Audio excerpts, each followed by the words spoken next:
Saya yakin kita menang kali ini. Saya yakin. Dia hari itu Perdana Menteri kata dia akan menang 2/3.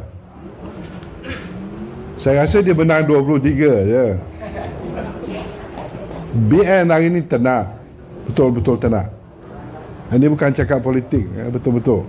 Mana-mana saya ceramah setiap minggu kesana ke sini, saya rasa rakyat dah meluat. Rakyat dah faham. Semalam orang Ketere ni, nama dia Anwar Musa, dia kata pembangkang jangan anggap orang Malaysia, orang Melayu tak faham, jangan diperbodohkan. Sebenarnya dia yang tak faham, kita semua dah faham. Najib ni dan rakan-rakan dia tu yang sokong dia hari ni ada 4-5 orang je. UMNO sendiri pun dah tak tahu nak jawab isu-isu yang kita hadapi. Tapi sebelum saya cakap pasal itu, ada satu perkara saya nak pesan kepada jentera kita ni. Ini pasal undi POS. Kita pilihan raya ni bukan saja isu, bukan saja syarahan, tetapi persiapan kita. Kita kena ingat undi POS ni besar. Kalau pilihan raya dulu ada 230,000 undi POS. Undi POS ni undi askar, polis, pegawai kerajaan dan sebagainya. Tapi kali ini SPR telah perbesarkan kumpulan-kumpulan pegawai kerajaan yang boleh undi POS. Saya rasa sekali ini mungkin 300,000 lebih, mungkin 400,000. Jadi tuan-tuan tahulah undi POS ni dia dapat kertas undi lain daripada kita, dia dapat dulu dan diserahkan undi POS tu sebelum hari bilangan undi. Jadi dia tidak mengundi macam kita. Jadi saya nak pesan kepada jentera kita, orang-orang yang berkempen, kita kena rapatlah dengan orang-orang yang undi POS. Cakap kepada orang jangan bimbang, undi itu sulit. Ada orang kata pencen saya macam mana kalau saya undi pembangkang. Macam-macam orang takut. Jadi orang undi POS ni seperti saya katalah, polis, askar, nurse ke, bomber, macam-macam kumpulan yang rela, setengah daripada rela, bukan semua. Rela-rela yang mendaftar sebagai PVR tu dia boleh undi POS. Jadi kumpulan ni besar. Jadi saya harap jentera calon rapatkan dengan kumpulan ini, kerana ini kumpulan yang mustahak. Kita hanya boleh merayu, kita hanya boleh bercakap, tapi dengan mereka ni dia tak datang ceramah besar-besar macam ni. Sebab itu saya harap penggerak calon, orang-orang yang menyokong calon, pastikan kenal pasti di kawasan dia siapa yang mengundi POS. Ada kawasan bernasib baik tak ramai, ada yang besar. Tetapi hari ini saya rasa orang berani. Dan undi POS ni dia boleh sulit, dia tak ada siapa tahu pun. Itu satu. Perkara kedua saya nak pesan ni pasal pacar ni. Ada wakil orang yang bilang undi dan orang yang bilang orang yang memerhati semasa hari pencalonan, hari pemilihan tu. Pacar ni kita kena eloklah, seperti kalau boleh bila calon tu kita dah tahu, pastikan pacar kita ni boleh harap lah orang yang cergas. Pasal pacar ni peranan dia amat mustahak. Maklumlah dalam zaman sekarang ni macam-macam boleh berlaku. Orang tu boleh terima duit, orang ni boleh terima dedak, orang ni boleh masuk toilet 2-3 kali sehari, macam-macam boleh berlaku. Jadi saya rasa pacar tu kena latih betul-betul, pilih orangnya yang sesuai, dan pastikan dia tu kerja untuk kita. Benda-benda macam ini kita kena bersedia. Kadang-kadang kita kalah tipis sebab kita tak bersedia, jadi rugi. Jadi kita nak menang memerintah negara kita ni, kita kena buat persiapan, dan calon itu mesti menyediakan pacar ini, wakil yang bilang undi dan mengira undi ini faham tugas dia dan berani bilang betul-betul kertas undi itu. Satu perkara lagi yang saya nak sebut ni soal umum lah ya. Dia dalam dunia hari ni, dia semua orang tahu pasal Malaysia ni. Apa yang berlaku. Dan orang-orang di negara lain, seperti yang disebut tadi, di Australia, di Amerika, seluruh dunia hairan apa pasal Malaysia boleh ada Perdana Menteri yang samun duit begitu besar. Kalau di negara lain, dia tak boleh bertanding pun hari ni. Kalau negara lain, dia tak boleh jadi ketua parti pun. Jadi apa pasal Malaysia boleh jadi macam ni? Orang bertanya, apa pasal bila negara lain buat tindakan undang-undang, kita tak mau? Apa pasal bila peguam negara lain bertindak, peguam negara kata tak ada apa-apa? Undang-undang apa yang kita pakai? Inilah pertanyaan orang luar. Dan kita kena ingat, bila orang cakap pasal Malaysia, orang cakap pasal orang Melayu. Perdana Menteri Melayu, Raja Melayu, ulama Melayu, mufti Melayu, orang agama Melayu, tok guru Melayu, pegawai daerah Melayu, menteri Melayu. Malaysia ini negara Melayu. Dan kalau kita orang Melayu tak rasa malu apa yang berlaku hari ini, kalau kita orang Melayu tak rasa perlu bela maruah bangsa kita, siapa nak bela? Kalau orang agama tak bela apa yang berlaku, dia nak bela apa? Kerana kita ini Melayu. Pilihan raya ini bukan saja nak pilih calon Aziz ke siapa. Pilihan raya ini nak tentukan dunia nak tengok Melayu ini orang macam mana. Apakah Melayu ini betul-betul bangsat, betul-betul penakut, sampai benda yang jelas tak nampak. Jadi hari ini, itulah sebabnya, walaupun ketua kita ni dah tua lah sikit, 93 tahun, salah satu sebab Tun sanggup kembali ialah dia rasa tak boleh dia tinggalkan dunia ini, politik ini dengan keadaan orang Melayu macam ni. Ini saya tahu sedikit sebanyak mengapa dia sanggup ke sana ke sini, kerana nak bela, bukan saja nak bela duit yang kita hilang semua itu, tapi maruah kita orang Melayu. Dan orang Islam kita besar-besarkan ini negara Islam. Ini negara Islam. Najib kata semua negara perkara yang berlaku di negara ini perlu kena dengan syariahnya. Tapi apa jawapan kita bila orang tanya pasal ni? Bukan saja satu MDB, banyak lagi penyelewengan lain. Penyamun-penyamun ini yang berleluasa ini, siapa yang nak tegur, siapa nak ubah kalau tidak orang Melayu? Sebab itu dalam pilihan raya ini orang kata, oh sokongan Cina, don't worry, dia kata, jangan bimbang. Sokongan orang bangsa lain jangan bimbang. Cuma sokongan Melayu. Masya Allah, sepatutnya orang Melayu lah yang pertama kali kata kita jangan bimbang undi Melayu. Kerana penghinaan ini adalah kepada kita, kerana kita Malaysia ini negara Melayu. Sepatutnya orang berkata Melayu jangan bimbang. Kita bimbang hanya China dengan India kerana dia mungkin tak berasa begitu seperti kita. Dia bukan orang Islam, dia tak berasa seperti kita. Jadi saya fikir-fikir balik, mengapakah Melayu susah sangat?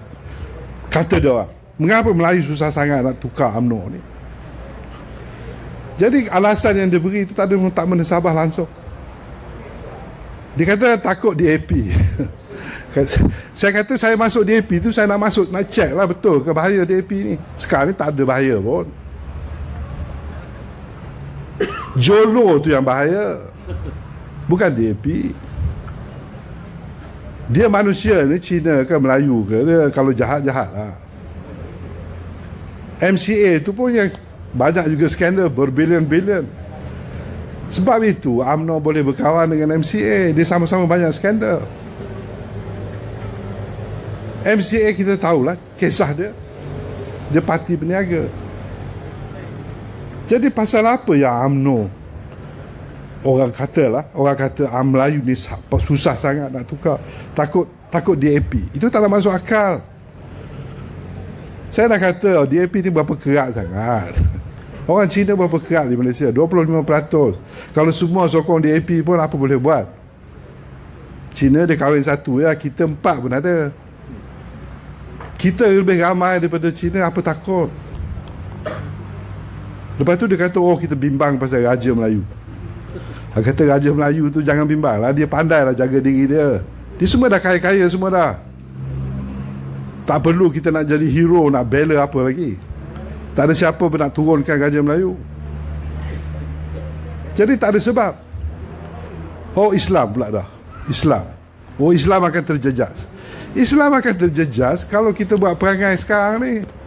Orang malu tengok Islam, negara Islam macam ni. Negara Islam yang menghalalkan benda-benda karut. Kalau kita betul-betul berjuangkan Islam, sepatutnya kita tolak UMNO. Hari ini kita dapati mufti-mufti ke, ketua-ketua agama ke, ketua-ketua jabatan ke, diam tu. Pemimpin-pemimpin agama kita apa bersuara? Kita tak nak, biarlah dia nak cari makan, gaji dia sikit-sikit tu biarlah.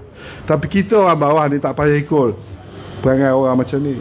Ini bukan membela Islam ni. Ini orang cari makan dengan Islam, itu lain. Orang cari makan dengan Islam ramai. Tapi kalau kita nak bela agama kita, benda betul-betul, benda salah-salah. Itu yang perjuangan kita. Sebab itu hari ini pada saya balik kepada soal maruah kita tadi. Dunia melihat Melayu macam mana dalam soal ini, Islam macam mana dalam soal ini. Soal pemimpin cakap bohong. MDB ni satu hari demi hari yang bercakapnya Saleh Keruak, Najib, Rahman Dahlan, Arul Kandar. 4 orang. Hari-hari dia pusing-pusing cerita karut untuk mengelirukan kita. Sebab itu, kalau zaman dulu kita orang Melayu ada penulis-penulis, sastrawan-sastrawan Melayu. Pada saya misalnya Usman Awang adalah seorang penulis penyair Melayu yang agung. Dia dah pesan dah tahun 64, 67 dia dah pesan. Dia kata kalau Melayu mau maju, buanglah sifat hamba kita ni. Buang sifat penakut ini. Selagi kita ada sifat itu, kita tidak akan maju. Dan dia pun ada dalam suatu syairnya, dia pun kata, kalau kita nak jadi menteri, jangan cakap bohong. Dia pesan dah dulu. Bukan dia saja, P. Ramlee pun pesan cerita-cerita ni. Kalau tak percaya, tengoklah cerita-cerita P. Ramlee lama. Nasihat-nasihat orang lama ni semua kita kena dengar balik. Kalau Melayu betul-betul nak jaga maruah, kalau UMNO tu nak jaga maruah Melayu, sepatutnya UMNO telah gulingkan Najib ni lama dah. Tapi Perhimpunan Agong bukan main lagi, cium tangan. Hero, wira. UMNO sebenarnya parti yang penakut. Parti orang-orang kumpulan yang tamak. Apa yang Najib bawa kepada bangsa Melayu hari ini adalah tamak.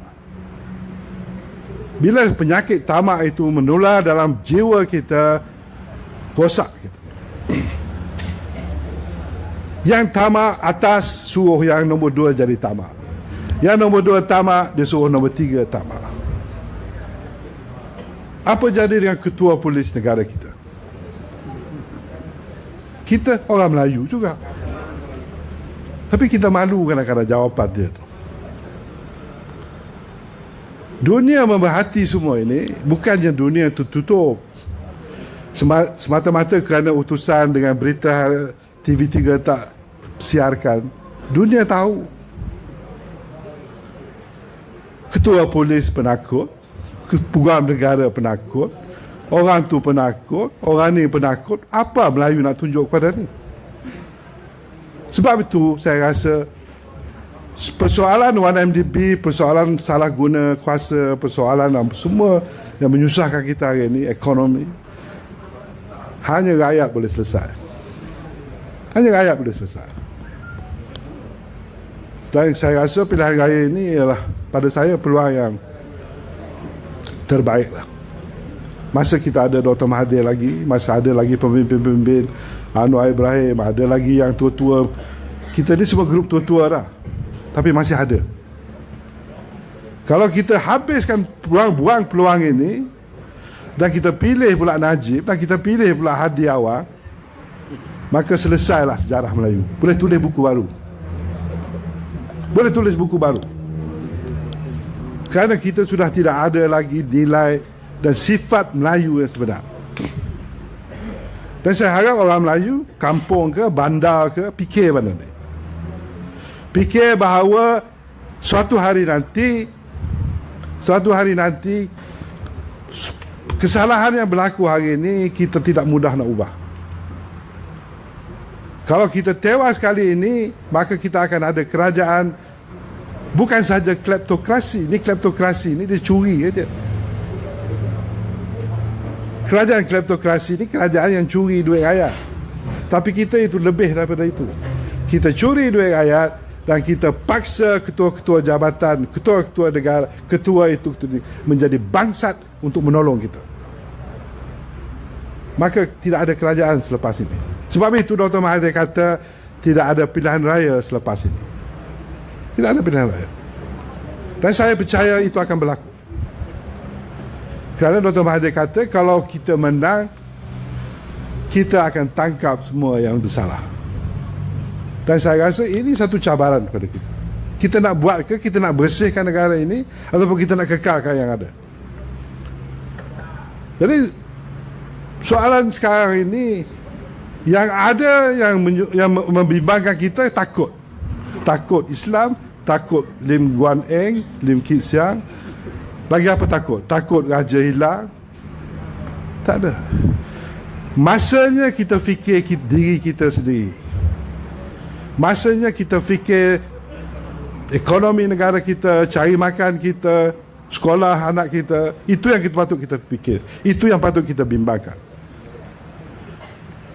Perkara-perkara besar seperti tadi akan selesai. Itu tak ada masalah. Jadi pilihan raya ini 2018 ini usaha terakhir. Jadi saya haraplah kalau kita habis duit sikit ke, habis tenaga sikit ke, jalan jauh sikit ke, kita cubalah. Cuba yakinkan rakyat. Kita kena cuba. Kita kena tukar, itu tanggungjawab kita. Dan saya rasa kalau kita semua buat begitu, bukan saja Najib jatuh, bukan saja Hadi Awang jatuh, jatuhlah semua mereka-mereka yang mengkhianati kita sekian lama. Sekian. Assalamualaikum warahmatullahi wabarakatuh.